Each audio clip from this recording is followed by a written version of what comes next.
Hello, everyone. Welcome to Miami Beach Urban Studios Live Art Talk. I'm Colette Mello, and I'm happy here.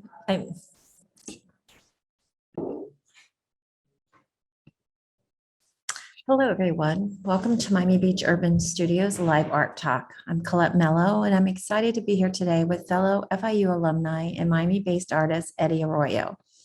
I'd like to take this opportunity to thank the City of Miami Beach Department of Tourism and Office of Cultural Affairs for their continued support of the arts. It's important to acknowledge that today is Indigenous Peoples Day, and this is a day to honor the indigenous tribes throughout the United States. In particular, I would like to pay tribute to the indigenous peoples of South Florida, such as the Miccosukee, the Seminole tribes who presently live in the region and have contributed so much to our community. In addition, we recognize and honor the Tequesta, the Calusa, the Chumacao, and the Alpachawa people who originally occupied these lands before colonization by the Spanish and the English. Today and always, I encourage you to honor and pay tribute to these Native people, to support them through purchasing goods and services through Indigenous-owned businesses. Eddie Arroyo documents effects of gentrification through landscape paintings. He received a BFA in painting from Florida International University and is exhibited at New York Academy of Art, Bridge Ridge Studios, Coral Gables Museum, Arsenal Contemporary Art New York, Florida Atlantic University, Spinello Projects, Patricia and Phillip Frost Art Museum, and the Little Haiti Cultural Complex, and here at Miami Beach Urban Studios. Eddie's solo exhibitions include Developer Surveys, Bakehouse Art Complex 2015, Aesthetics of Commerce, Swampspace 2015, Witnessing the Effects of Gentrification, Haitian Heritage Museum 2017, and Safe Space, Spinello Projects 2020. Eddie Arroyo is a South Florida Consortium grantee and has exhibited at the 2019 Whitney Biennale. Feel free to drop any questions or comments you have in the chat below, and I will pose a question to Eddie throughout our conversation. Eddie, it's so great to see you. Thank you so much for joining us today. Thank you, and it's always a pleasure to speak at the MBUS Studios, the Miami Beach Urban Studios here at FIU. So as an alumni, I'm always grateful to have a platform to just check in and let you know what I've been up to recently, which I think we could all agree we've all been through a lot since the last talk I've had, which was, I think, on 2019. I think it was, 2019, September, October, something right before we went, Yeah, I mean, right before 2020, better to say. So yeah, I'm going to speak about 2020 as well through the presentation. So it's going to be more of a retrospective for us all, just coming, just my take on what we all went through. Wonderful. Where are you now? I'm in my home studio, 3 blocks away from the design district. So I paint here, and I work here and rest here. So and obviously I talk here, given our circumstances. So it's good to be here right now. Well, it's good to see you. Yep, I used to run into you a lot, but since we've all been under quarantine, and so yeah, it's good to see you and to connect. So whenever you're ready to share your screen. Oh, absolutely. Let me go ahead and get this started. Thank you again for paying tribute to the Indigenous people on Indigenous Peoples Day, which we're all in right now. So I think it's incredibly important. Okay, can you see my slide presentation? Yes, we have a weird looking screen though. Maybe if you hit play, I'm not sure what the screen, it's not we see your notes, I think. Oh, okay. Let me try this again.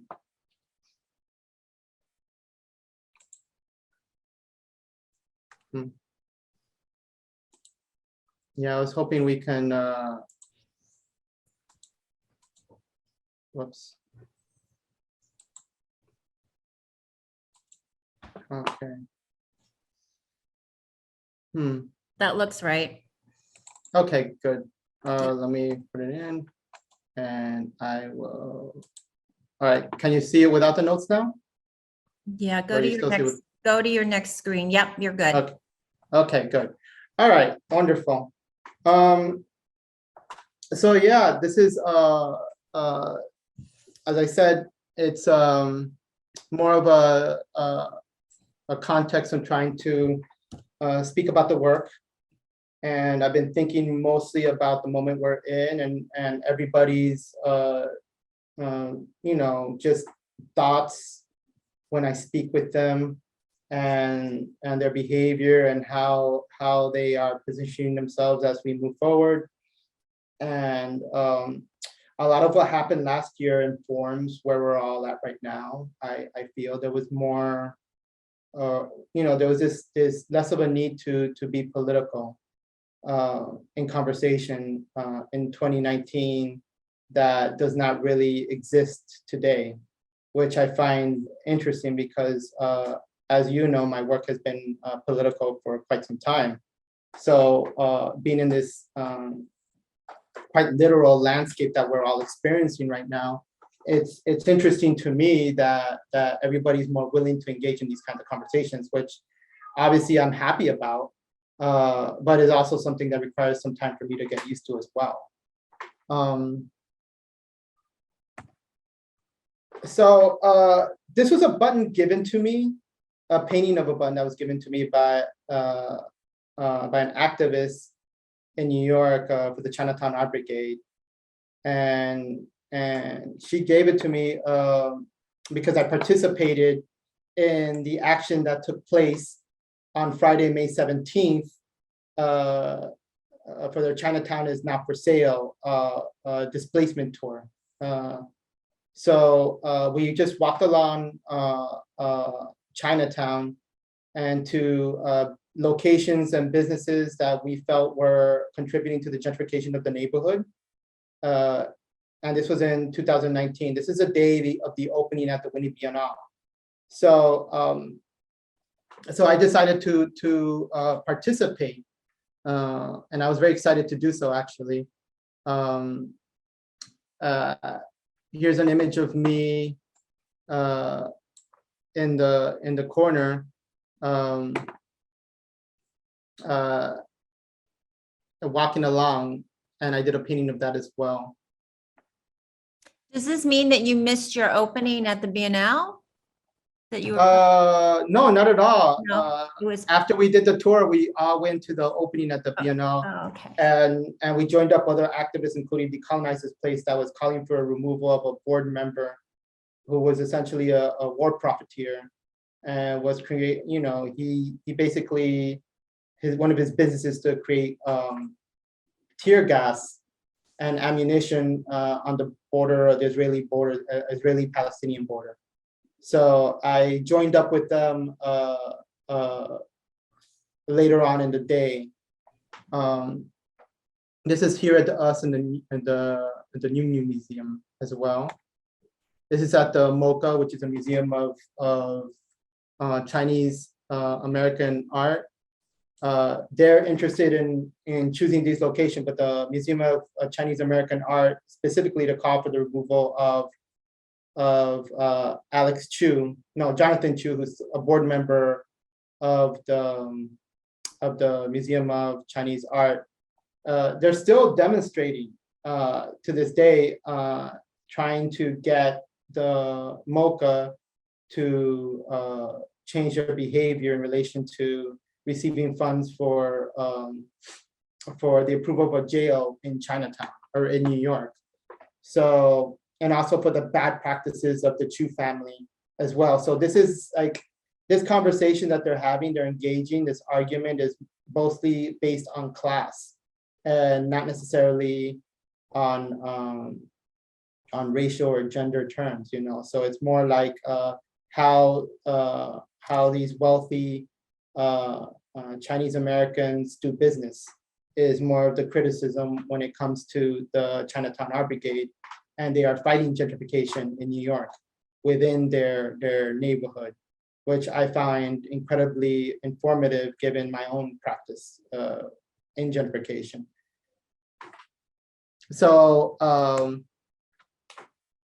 here we ended up at the at the Whitney Museum of American Art. This is still on May 17th. This is 7:19 p.m. And they already have a bunch of activists there that's intermingled with observers and journalists. And I unwittingly, when I took this photograph, because a lot of these are based on the photographs I've taken, and I use photographs from other people. As you see, the pictures that I'm not in are photographs taken by the editors and journalists. One was the editor of Hyperallergic, is an editor of Hyperallergic, called his name. Oh God, well, his name escapes me. Is it Herrig? Yeah, Harrig Bartan. Yeah. Yes. Harrig. Yeah. So he took the picture. I got a chance to have a nice conversation with him. It was good to see him out there as well, just, documenting the actions of that day. And so, and this is on one side, the one facing the museum, and this is facing behind it. And it's a double sign that an artist placed on it. And I thought it was a good imagery to base a painting off of. The one that was done, that I showed you before, was completed in 2019. This was completed 2020. It took me some time to really sit on this image before I decided to do a painting of it. But I think it came at, I think completed it earlier that year before, like this was during the lockdown. And then May 29th happened of last year. And this is at from another activist group that I followed in Bushwick, in the Bronx, in Brooklyn, I mean. And this is an image that we all became quite accustomed to seeing on the news and news feeds on social media, police cars on fire. And a lot of the activists at the time were very excited to see it. And I was interested in the visual imagery and what that means in relation to a response to after the death of George Floyd and the killing of George Floyd by law enforcement. So, and also compounded with the fact that we remain in a pandemic, but this was early on in the pandemic. So, of course, Miami was not no stranger to the activity. So there was a police car in the city of Miami that was on fire as well. That was posted by another activist group here in Miami called FemPower. And I decided to take the image off of social media and do a painting of it as well. And this was on May 30th of 2020.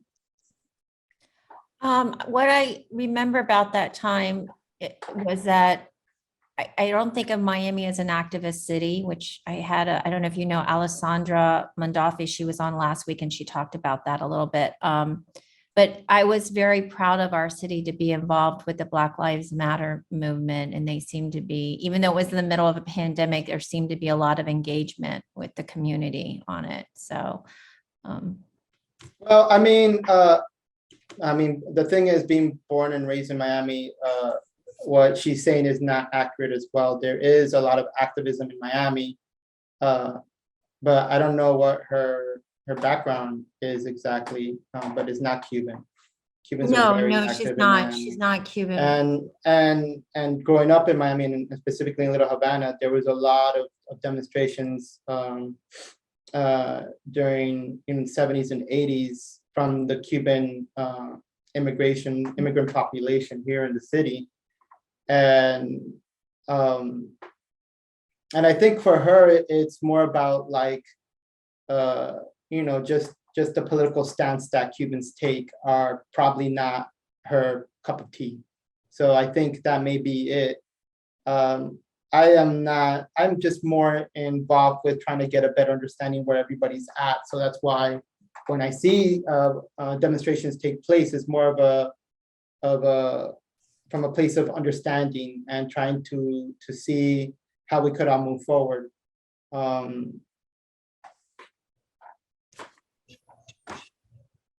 So this is a police barricade on June 5th.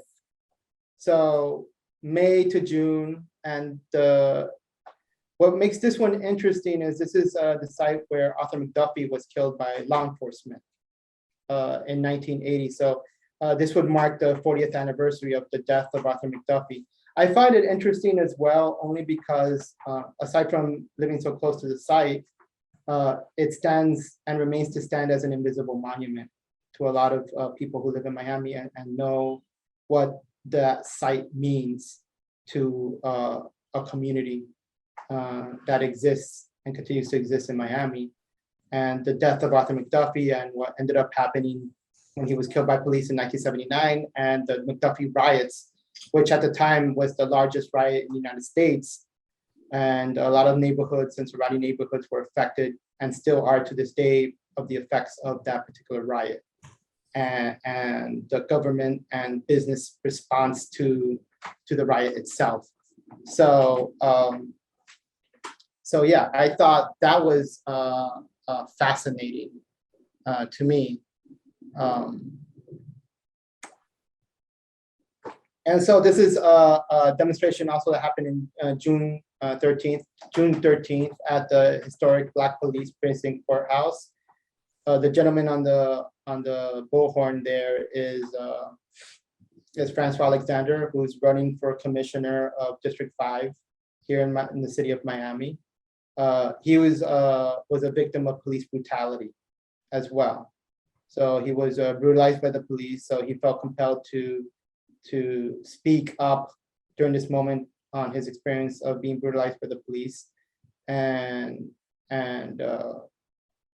I was very excited to see him gain the power and confidence to really speak up at this important moment. And that's the wonderful thing about demonstrations and protests. It creates a space for us to really talk about not just our trauma, but also what we hope to see within society as we all move forward. So this is in June 6th. In the next couple of slides, I'm going to be oscillating between the demonstrations of BLM after George Floyd and the response by a neighborhood like the Design District, which is known as a luxury district in the city of Miami. High-end luxury goods, very wealthy, structured to attract not just wealthy citizens in Miami, but also wealthy migrants. And I'm very much interested in documenting the history of wealthy migrants in Miami and in parts of the world, obviously. So what we have here is the facade was boarded up by plywood, which also I found really interesting because it's such a cheap way or cheap material to utilize. So it just shows that their lack of preparedness for something like this, or lack of consideration. And I thought it was, and also like just the general response to this demonstration in general, like this what has been labeled as uprisings by some and riots by other. But this is the great thing about interpretation, is I get to witness people's interpretation to events and imagery and subsequent experiences from that. This is in Overtown, June 13th, 5:02 p.m. I took this in. Most of the images I've taken myself because I was witnessing the demonstrations since I live in the neighborhood. So the helicopters would be circling the house frequently. It was a very loud moment last year for me. Givenchy, June 6th, 2:02 p.m. June 13th, 5:50 p.m., Wynwood Business Improvement District. Louis Vuitton, June 6th, 2:05 p.m. And here is Francois Alexander. He's we couldn't, the plan was to go to the site where Arthur McDuffie was killed by the police, but the police were already barricading and keeping us from walking over there. Francois is Haitian. He has it tattooed on his belly, as you can see, except Haitians call it Haiti and not Haiti. So it's spelled differently from English pronunciation. As you can see, the American flag is upside down. We have feathers on the top. And also in the top corner, I was able to capture the helicopter that was circling. So he was honoring Arthur McDuffie from that location close to where he was killed, because we were not allowed to get closer. It's an on-ramp, so it would block traffic. So apparently that was not, it's not allowed to do that, as opposed to other demonstrations that happened earlier this year. June 6, 2020, Christian Louis barricade. June 13th, 7:33 p.m., the Matcha Haitian, or the Caribbean Marketplace in DIT, or Little Haiti. Gucci, June 6, 2020, 2:12 p.m. Here is Francois Alexander. He also uses the moniker Uhuru Conscient. And this is the Toussaint Louisville Memorial Statue.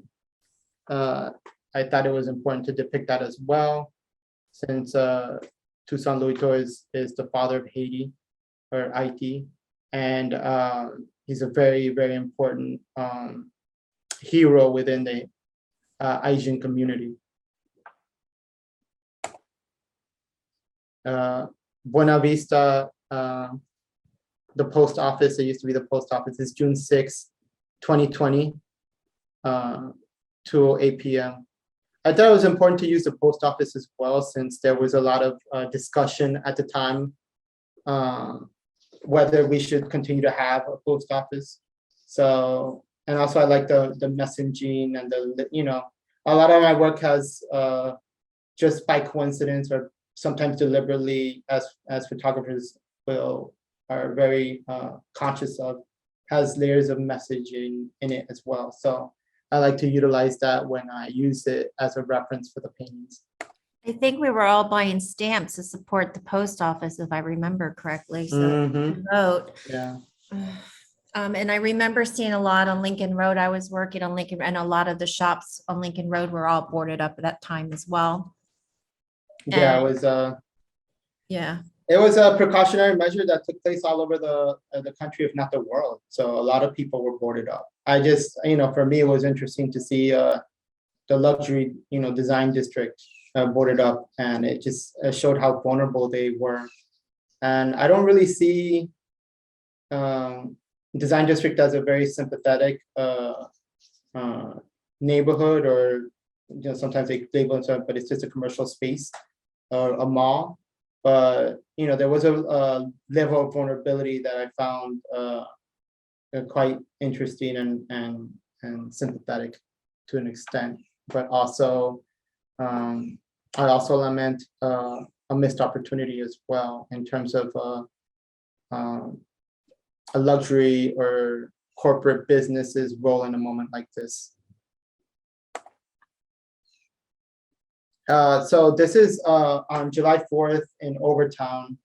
Francois Uhuru was still demonstrating at the time, and I was joining him in these demonstrations, but I thought it was a great photograph to take, and it was commissioned to me to complete this painting by the ICA.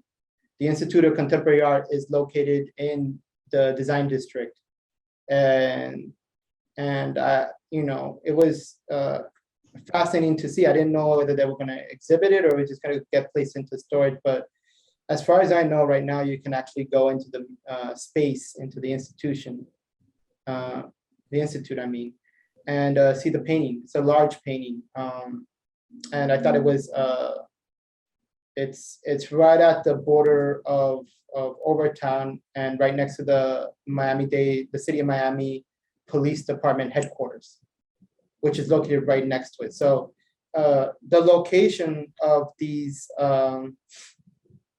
institutions of security is interesting to me, you know. So and the response as well. So right now, since it's July 4th, you could tell the barricade is not as strong. So it's more like I suppose it would be like more of a public service to block off the on-ramp to the expressway. Which again, I don't know how ubiquitous it was earlier this year for the demonstration. I noticed there was instances of the expressway being occupied by different, you know, by the demonstrations this year. And Remember that? so And it was Kansas interesting passed a how law. the law, yeah, the law that was passed over that is currently overturned for the anti-riot bill that was passed, the HB 1 that was passed this year to ban public demonstrations, you know, close to just banning free speech is interesting, you know. So, but that's what happens when people take it to the streets. The response, you know, and who takes it to the streets is also very important as well, because how law enforcement behaved during SOS Cuba, it was noted by a lot of people this year, as opposed to the BLM demonstrations of last year. So it's a good comparison to make. Right. I got a couple comments here. One person was saying, I feel the difference in the paintings, the protests and the boarded up luxury stores, very interesting and telling about who really cares. And then also some groups get a free pass, you know. Yeah, that's by design. It was great because I have a gallerist and a gallery that Anthony Spinello was very much very generous in letting me exhibit last year, and you know, we called the show Safe Space, which I thought was an interesting play on words, because a lot of activist organizations, so with BLM and police brutality and within underserved communities, use that space to talk about issues that concern them, free of criticism. And I was using that language in a way that I still felt was appropriate for the way it was used in the context of how commercial space like the design district uses safe space, or how they create their own safe space, you know, using boarded up facades, and also how they utilize law enforcement, you know, a public service, at least a public service for now. It's also So, interesting at that time about the social media that was going out of some of these big retailers about they stand with BLM and, you know, and, you know. yeah, and all of that, they and then received a lot of yeah. criticism about that, because they were using the black squares, and a lot of activists were concerned about the silencing of their voices, that it should just be more than the very minimal, the very simple, you know, in terms of formal language of art, like a minimalist expression of solidarity, and just a black square and nothing else. A lot of criticism was leveled that just simply wasn't enough Right. for a moment that we were all going through. Mhm. So 2020 happened. And so the reason I'm using this particular painting, which is on 5825 Northeast 2nd Avenue, is because it's the fifth of a series of 5 that's currently I completed on the Cafe Creole building that was in the Whitney Biennale. So in the Whitney Biennale, I did a painting of the same building since 2016 to 2016 to 19. And this one obviously didn't make it into the Whitney, but I thought it was good to just revisit the site. And there was a Biden-Harris sign on the facade, which I found a bit discouraging when I saw it there, and also rather informative, but so it goes. So at this point, I decided to engage with the indigenous community here in, not just in Miami, but in Florida. And this was a demonstration that took place on April 10th, 2021 against Burnett Oil, who has put into applications to put new roads and an oil rig pad on the Big Cypress Preserve for, drilling oil. They're a Texas-based company. And so the Seminole and Miccosukee people, or a number of them, had an issue with it, and it was indigenous led. You had Houston Cypress, which a lot of people within the art community would know is and Betty Osceola were leading the demonstration, and I was there. I just did what I normally do. I took photographs, and I thought it was a great historical moment because I don't really notice too much direct action within and solidarity within the Seminole and Miccosukee people of Florida. So this was like really fascinating to me to see that they joined forces and they attracted non-Indigenous people to join up with them as well. And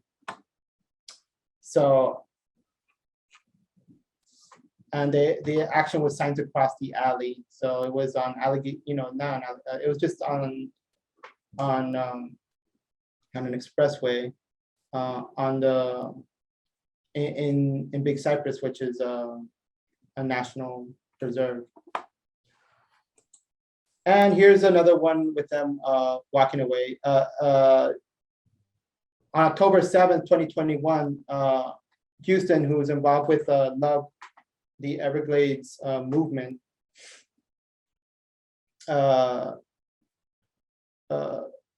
posted some images of another action they had on the 7th. This isn't that action on the 7th, but I thought it was good to notice that they're still fighting Burnett Oil, and the application for Burnett Oil is still moving forward within Florida. So we'll see what will happen with that. So it's interesting to me, and I'm really fascinated by their energy. So this is image that was taken by Oliver Sanchez. He's an artist and has a space called Swampspace, which I had an exhibition, you mentioned it earlier. And at the Champlain or the Surfside collapse. I thought it was a great video. He took a video image of it, and I just took a photo image still of it, of the firefighters going to the site, and it was good to see a Sanchez on site. So I thought it was very, like, again, when people take these footage and images, there's a lot of signifiers that are in place that speak to what's going on. And I was grateful that he allowed me to use it as a painting. So he was very heartbroken about what happened and its response by the city, and continues to be concerned about how we choose to memorialize it, or how we, if this part of local history would be forgotten as well, which tends to be the case in terms of like what it means to forget and what it means to remember, and when that is relevant as well. So this was in June 24th, 2021, 9:46 p.m. The image was taken by Thomas Kennedy. He's an activist in Miami as well, and he just went. He posted this on Facebook, and I thought it was a very fascinating image, and of course, not surprising to me because I know how a considerable amount of Cuban Americans in this country are aligned with that's for me the conversation about immigration or migration in the United States is not a monolith. There are different layers to it. So in terms of activism, Cuban Americans in Miami specifically have a long history of demonstration. And who they choose to align themselves with and what political stance they make. And a lot of it is based on their ancestral experience, personal experience, and either personal or ancestral trauma. So, much like BLM is rooted on ancestral trauma, so is the Cuban American experience. And so it does inform their behavior. And so I saw and noticed, especially online, since our interactions, and especially my interactions within communities limited, that there was this reminder of Cold War sensibility, that a lot of Cubans still feel like they're in the Cold War. And then I was thinking about communism and just the practice of communist hunting and McCarthyism, the practice of that as well. So much so that, it was even in the news, there was a removal of an artist that was accused of being a communist sympathizer in Coral Gables, in an exhibition coming up. I think it was Illuminate, right? Yes, that was, I was yes. trying to think of the artist's name. It's slipped my mind, but it was recent. They canceled Illuminate because they said the artist was a communist sympathizer, and I don't believe she is, but that's my opinion. Well, and that's where we're at. We can't even, especially since the trauma for Cuban Americans is so deep, you can't even discuss it in any kind of way. And a lot of Cubans in Miami don't even know the difference between communism and socialism and even fascism. So it's if it's not capitalism, then it's like this binary way of thinking, and it has to be communism. And everything else is there's no room for nuances in these conversations. So a lot of passion takes place within it as well. So my assistant found the name was Sandra Ramos and Sandra Ramos, that's right. And Kai Guan Chung. It was two artists, and that's So Yeah, Sandra Ramos was in an exhibition with her as well at the Frost Museum at FIU campus. It was, I think if it was in anything, I think 2018. she's so not a sympathizer from what I can tell with her work, but No, but she was really thrown off by the whole behavior from the political actions of her removal and the reasons and how it made the news and an accusation. So yeah, it is Cold War rhetoric. It is McCarthyism. It is blacklisting. And so that's the thing I'm really interested in, like this whole idea of, blacklisting and its acceleration within its practice, and how it's being utilized. So it's fascinating. But then this is a conversation we have with immigration, so it's got a lot of layers to it, and I think it's something that we will continue to talk about in the future, which is at least with this image as well, happened quite recently at the border. So I saw this on Instagram, and and decided to do a painting of it because I thought it was incredibly relevant. And then it had me thinking about the, this conversation that I've been exposed to all my life about what it means to be a grateful immigrant, a worthy citizen, or a real American. And so, and that dictates his behavior on who is a worthy citizen and a grateful immigrant and a real American, and the behavior on that and how it, materializes. And it's a different form of violence, whether you choose, and a different level of violence as well, and whether you choose to burn a police car or a law enforcement vehicle, or in terms of censorship of artists, which obviously the Whitney is no stranger of as well, so in its actions and how activists choose to call for censorship as well. So, I think for activists, it's more of just an indication of how and who wields power and why power is wielded, and why violence is wielded as well. Whether it's through violence through censorship, or violence, or different levels of violence, or and how that in turn creates trauma. And so we move forward. So this is a mural in Little Haiti by King Serge Toussaint. I've been using his work because it's impossible to paint facades in Little Haiti and not acknowledge King Serge Toussaint. And I don't think people should avoid it, but I was thinking about it because it was a great conversation and discourse regarding cultural appropriation and cultural vultures, and and what that means. And of course, I'm not Haitian at all. My background is not of that, but I know what the independence of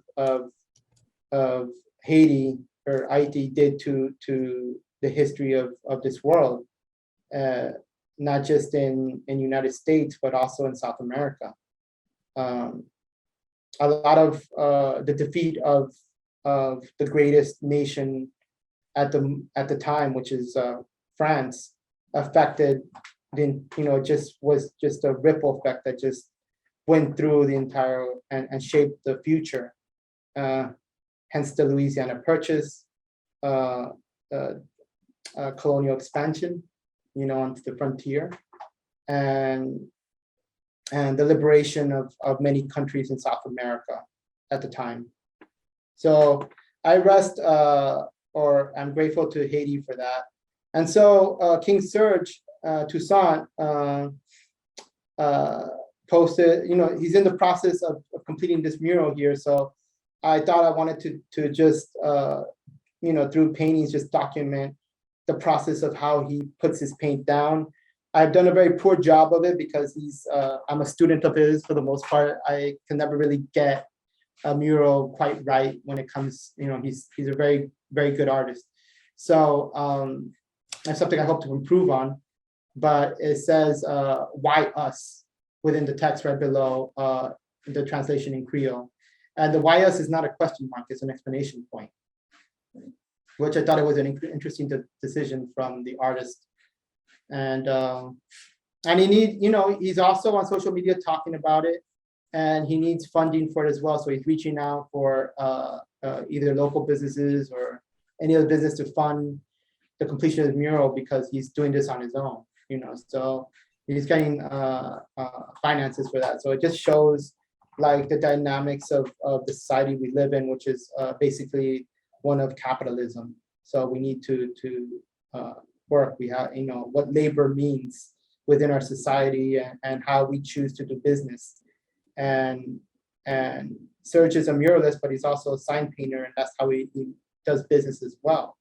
He's created the identity of DID, doing the local businesses facade over the years, and really has contributed to the history of the neighborhood and the Haitian migrants that continue to live and thrive in this country and in Miami specifically.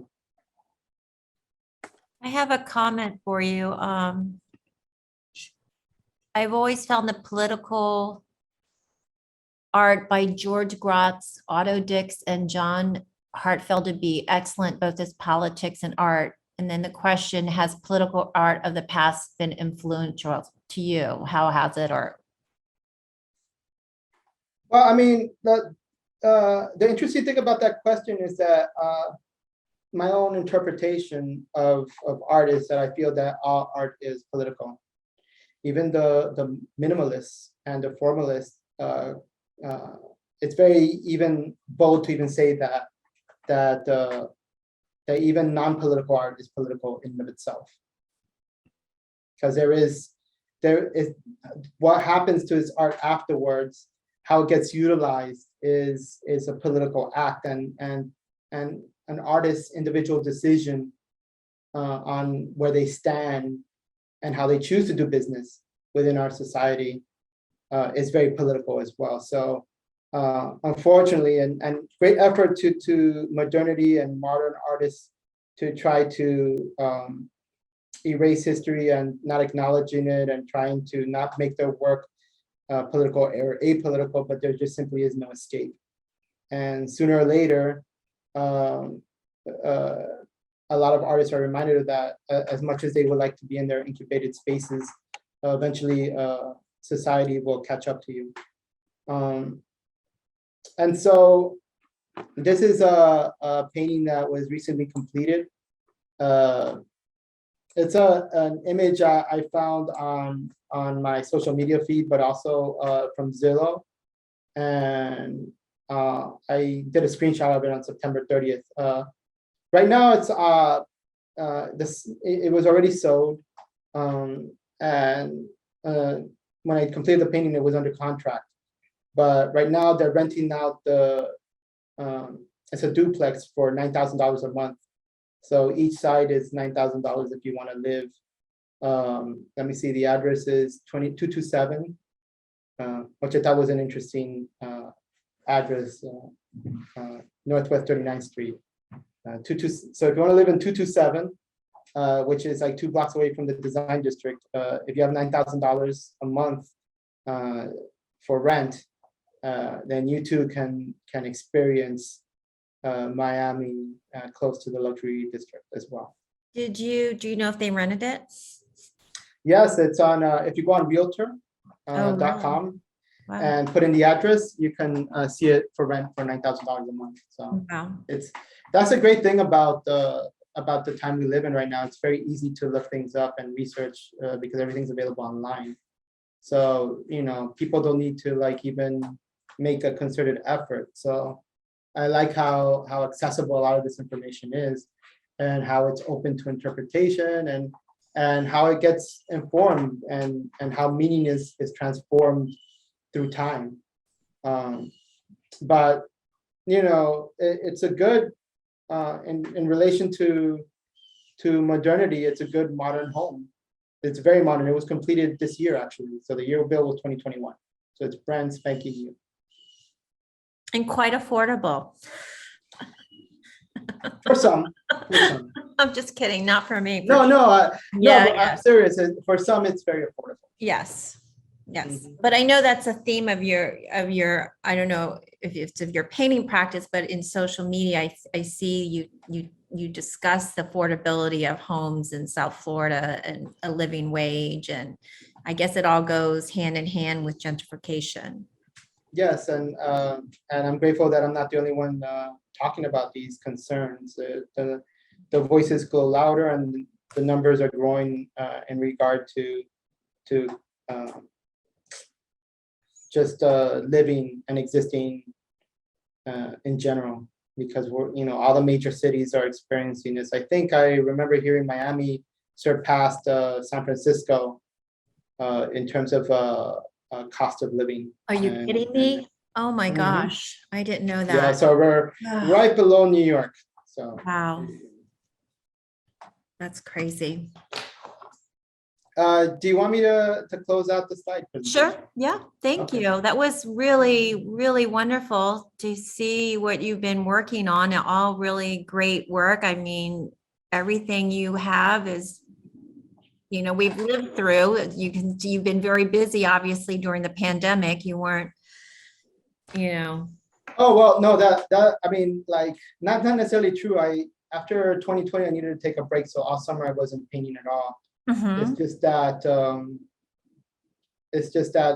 since I haven't spoken to MBUS Studio since 2019, it'll good to just like check in and let you know what I've been up to since the Whitney. We appreciate it. Thank you so much. I was going to open it up. If anyone else has any questions, I can unmute everyone if you'd like. Feel free. I think we're all friends here.